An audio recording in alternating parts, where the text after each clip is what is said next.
You're listening to Product Biz Made Easy, episode 36, and today we are talking all about how to have your most productive year yet by planning and getting ready for 2020 now. So I hope you stick around.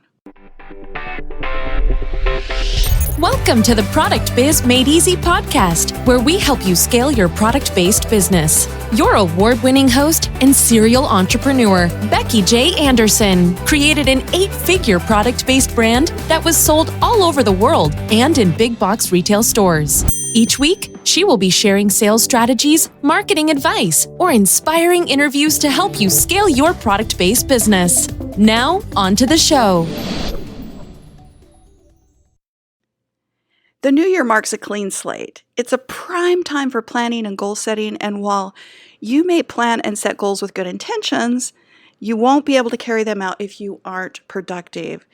I just love this time of year. It's for fresh starts, it's for clean slates, it's for new goals. And I've learned through the years, if I don't plan to reach my new January goals, I fail and I lose steam.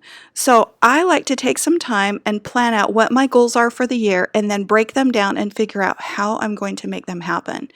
In fact, this is the number one question that I get both with my one-to-one clients and in masterminds is how can I be productive and make my goals happen, and what do I work on and when? So time management and productive are always at the top of the list with those questions. I've heard it so much that I'm going to dedicate at least one episode a month to this subject. And I have created a course to help you with this called Perfectly Planned Day, which we'll talk about more later. But today I want to share with you how to plan to be productive. So let's dive in.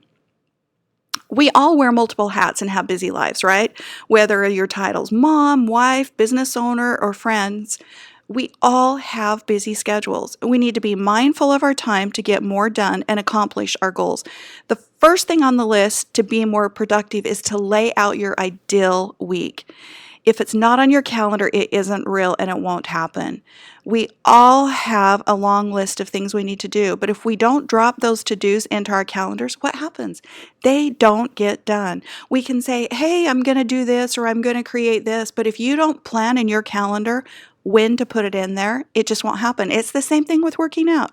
If you want to work out and you don't have it in your calendar, it won't happen. So let's grab a blank calendar and lay out our ideal week and month. First, I want you to drop in your non-negotiables with your family time. That'd be family time, church, kids, things that have to happen that you have to find, that you find important and you want to do to maintain a happy life. So put those things in first.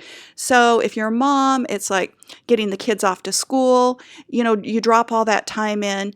It's the things that you have to do and want to do and that are important to you. Drop those in first so that we can get a realistic timeline of what your availability is to work.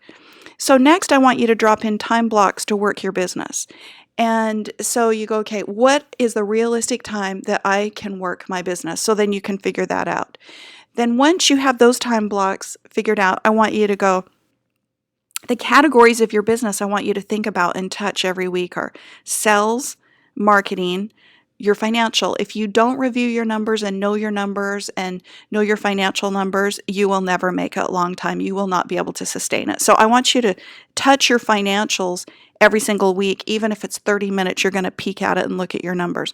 The other thing is operations, and that's time to make your products or work with your team and things like that, the operational side of your business. And then business development. You've always got to be growing your business. So that's sales, marketing, financial, operations, and business development. So drop when you're going to work on each one of those categories into the time that you're going to work. And then next and last, plan each day the night before. I like to list the top 3 things that I want to get done the next day that will move my goals forward. I like to do that the night before so that I don't get into my work day and go, okay, what am I going to work on? If you plan ahead, it makes a huge difference. So what are your revenue generating activities that will move your business forward? Drop those in and work on those. And then the 3 things that you want to get done, break it down. I call it the break it down, take it down method. Just break it down, the tasks that you have to do to get that done. So the day can slip away while you play on social media or try to figure out what you're going to do. If you have it planned the night before, it's much easier to jump right in and start working to move those goals forward. So I hope these tips help you plan for your most productive year yet. And thank you so much for listening, as always. If you want to dive into more productivity, go on over to Becky J. Anderson and check out my Perfectly Planned Day course. You'll be able to find it at the top of my page in the menu under course, or just search Perfectly Planned Day. It is a proven strategy to plan, organize, structure, and schedule your business and life so that you can be productive, profitable, and consistent. So if you're a maker, a manufacturer, an e-commerce shop owner, say bye-bye to overwhelm and start working on your business with systems that will set you up to scale.